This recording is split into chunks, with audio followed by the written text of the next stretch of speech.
வணக்கம் நண்பர்களே. செந்தில் பாலாஜி அதிரடி கைது. டாஸ்மாக் முறைகேடு தொடர்பாக திமுக முன்னாள் அமைச்சர் செந்தில் பாலாஜி, டாஸ்மாக் முன்னாள் நிர்வாக இயக்குனர், ஐஏஎஸ் அதிகாரி விசாகன் உள்ளிட்ட 7 பேர் மீது வழக்கு பதிவு செய்யப்பட்டிருக்கு. எஃப்ஐஆரில் முதல் குற்றவாளியா செந்தில் பாலாஜி பெயர் சேர்க்கப்பட்டிருக்கு. திமுக ஆட்சியில் மதுவிலக்கு மற்றும் கலால் துறை அமைச்சராக இருந்தபோது செந்தில் பாலாஜி மீது டாஸ்மாக் தொடர்பான பல்வேறு முறைகேடு குற்றச்சாட்டுகள் இருந்தது. பின்னர் அமலாக்கத்துறை வழக்கில் அவர் கைது செய்யப்பட்டு ஜாமீனில் விடுவிக்கப்பட்டார்.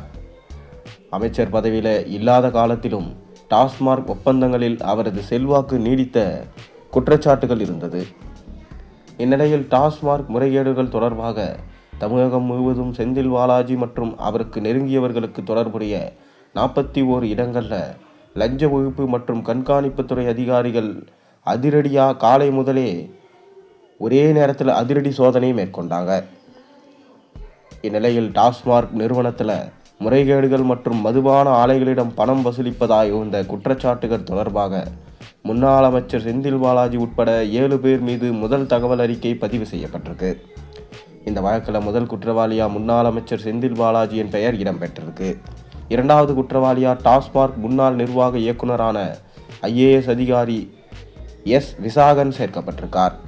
டாஸ்மாக் முன்னாள் மண்டல மேலாளர்கள் ராமதுரை முருகன், பன்னீர்செல்வம், செந்தில் பாலாஜியின் உதவியாளர் பாஸ்கர், ரத்தீஷ்ராஜ், மூலனூர் கார்த்தி ஆகியோர் மீது லஞ்ச ஒழிப்புத்துறை வழக்கு பதிவு செஞ்சிருக்கிறாங்க.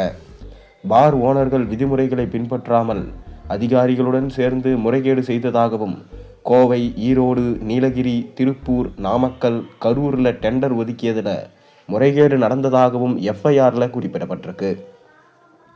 கோயம்புத்தூர் வடக்கில் 17.27 கோடி, தெற்கில் 13.58 கோடி, நீலகிரியில் 1.95 கோடி இழப்பு ஏற்பட்டிருக்கான்.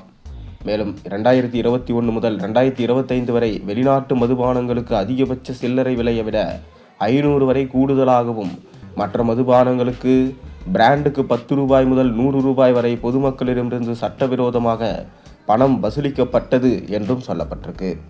இந்த வழக்கில் மதுபான ஆலைகள், பீர் தயாரிப்பு நிறுவனங்கள், போக்குவரத்து நிறுவனங்கள் மற்றும் டாஸ்மாக் நிறுவனத்தின் அடையாளம் தெரியாத சில அரசு ஊழியர்கள் மற்றும் அவர்கள் தொடர்புடைய பிற நபர்களும் குற்றம் சுமத்தப்பட்டவர்களாக குறிப்பிடப்பட்டிருக்காங்க.